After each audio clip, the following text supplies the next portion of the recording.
This is Fermont with an F, and it's a town in Quebec, Canada. Now, what's so special about this town, Eason? Well, look here at this building. It's kind of like a wall, and it's in the shape of a half moon. The building is a special part of this town. It's 1.3 kilometers long, which is a little over three-fourths of a mile. It contains apartments, stores, schools, bars, hotels, restaurants, a supermarket, swimming pool, and the Fermont City Hall. It's sort of like a stationary cruise ship, except kids can spend their mornings learning multiplication tables and spend their nights taking shots of vodka. Just kidding. Ha ha ha.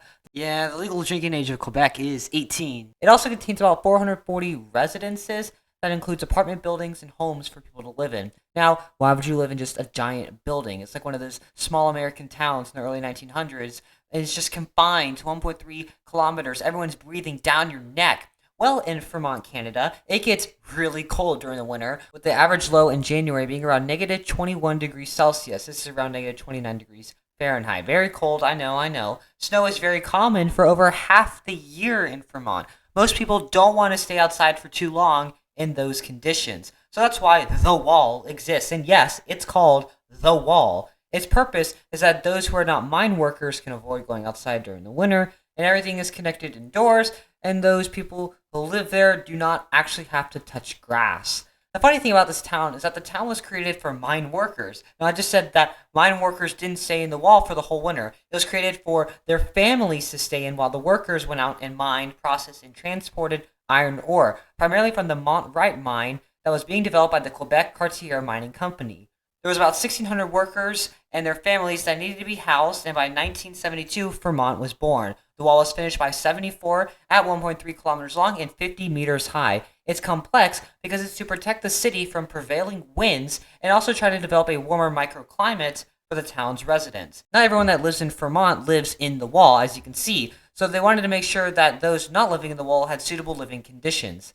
The 755 houses that are not a part of the wall were prefabricated with pre-engineering wood modules, and they're all relatively clustered together to make any necessary commutes as short as possible. The town was inspired by similar projects in Sweden that were designed by Ralph Erskine. One of them was actually an iron mining town. This one, I'm not even going to try to pronounce that. Ericsson's windscreen building is only used for residential purposes, while in Vermont, it's used for residential, commercial, and educational purposes. The architects of the wall actually had hopes of creating a close-knit community. If you look at the entrances to the wall, the blocks are placed pretty strategically, so that even if there's snow, sleet, hail, wind, whatever you could possibly think of, people are still able to get in and out. It's very accessible.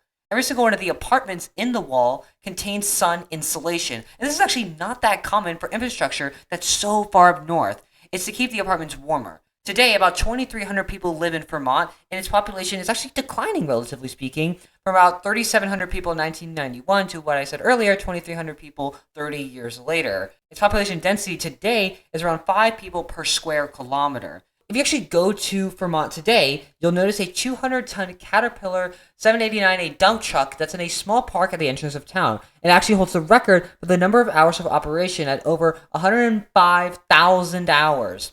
Even though Vermont has churches, it has no cemeteries. So if you die and you wish to be buried, your body will be sent outside to where you wish to be buried, or it will be sent away to where you were born. And yeah, that's Vermont, Canada. Please like and subscribe. It really does help me out. If you want to see more videos like this, let me know in the comment section down below. I'll see you guys in the next video, though. Adios.